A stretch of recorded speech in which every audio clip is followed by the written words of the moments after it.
दिल स्वीकार करवे के लिए सूर्य देव से 7 दिन 7 रात लड़ते रह गए। आ लड़ते लड़ते बापे के गिर गए। जब बाप के गिर गए साहब छोड़ता है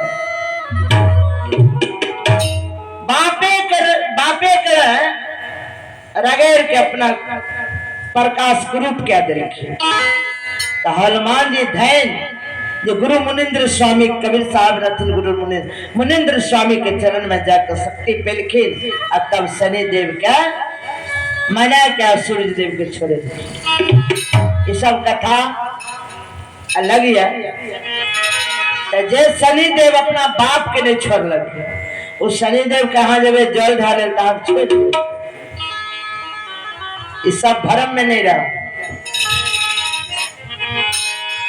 बोले सदगुरुदेव स्वामी की जय।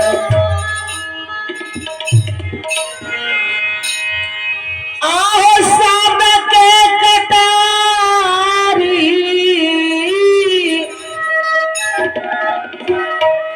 शब्द के कटारी सदगुरु मार दिलन। आज सबके कटारी जोगिया सरकार नहीं मारते महेश्वर भाई के इतना बड़ा तीर्थ की यात्रा मुने थे। सदगुरु मार दिलन और सबके कटारी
अंग में बहुत बीमारी रामा अंग में बहुत बीमारी।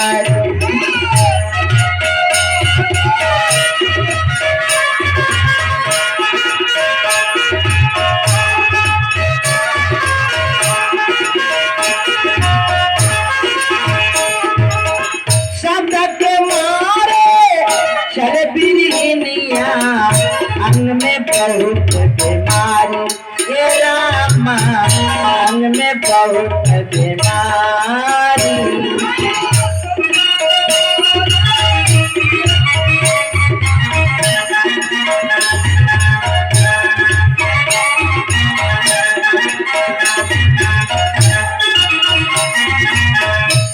जारी बूटी ये बनाई राजे जारी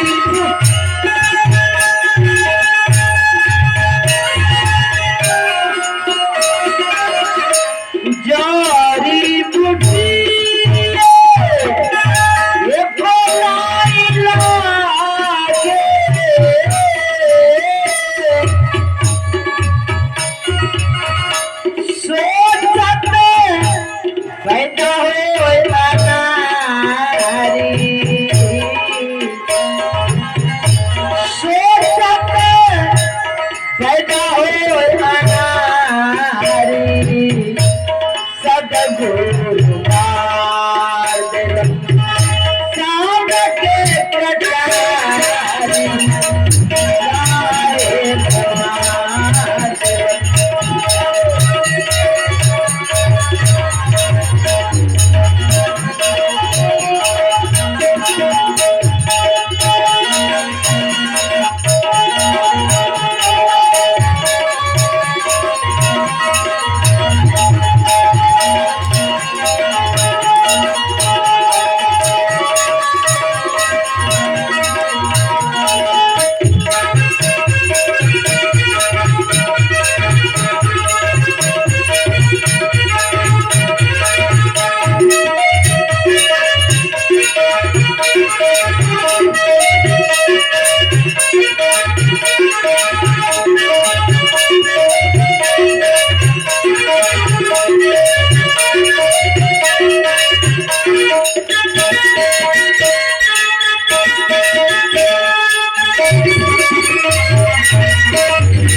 हमारे महेश्वर भाई का शब्द की कटारी जो लगा है वो बिरहनिया में गुरु जन के और हमें पूरे कलाकार के पवित्र हाथ से दान दिए।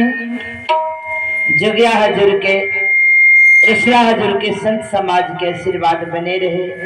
मेरे तरफ से साहब बन गई खुशियाली।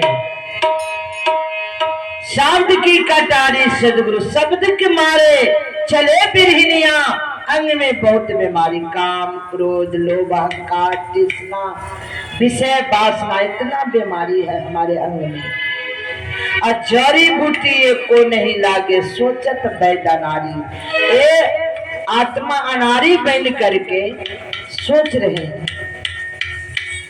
हमारे भाई की तरफ से 50 रुपये प्रदान कल्याण भगवान। सोचत बैठा हो अनारी। जब परमात्मा के राह दिखा दिया गुरुदेव ने, फिर भी अनारी बन के इधर उधर हम भटक रहे हैं।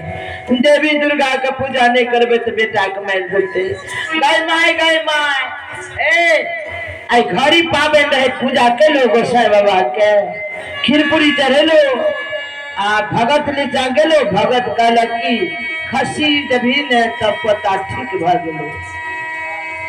दारू अघोरी बाबा के दही ने पिए छे भगत महाराज अघोरी बाबा के नाम ले छे। काटे छे कटनाहर चंडाला खाए छे कटवे वाला आ नाम ले छे दुर्गा काली माई। सोचत पैदा हुआ नारी। आ जब गुरुदेव जे राह दिखा दिलखे जब असली मार्ग से चलिए तभी जीव कहे जती। राम ते चालल जंगल में निंदिया यारो नारी। राम निंदिया यारो नारी।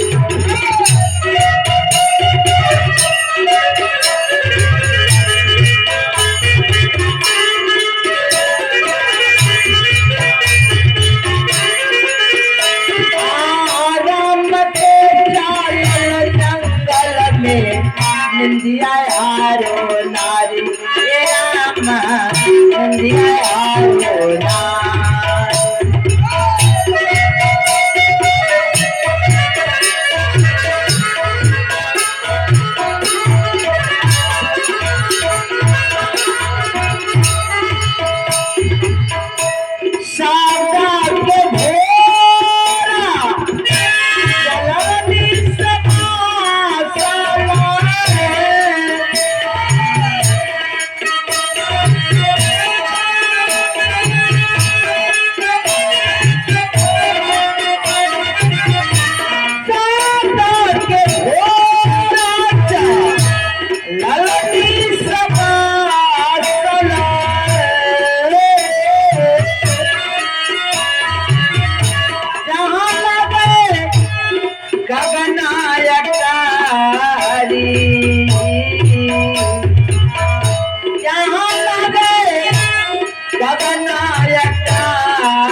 सदगुरु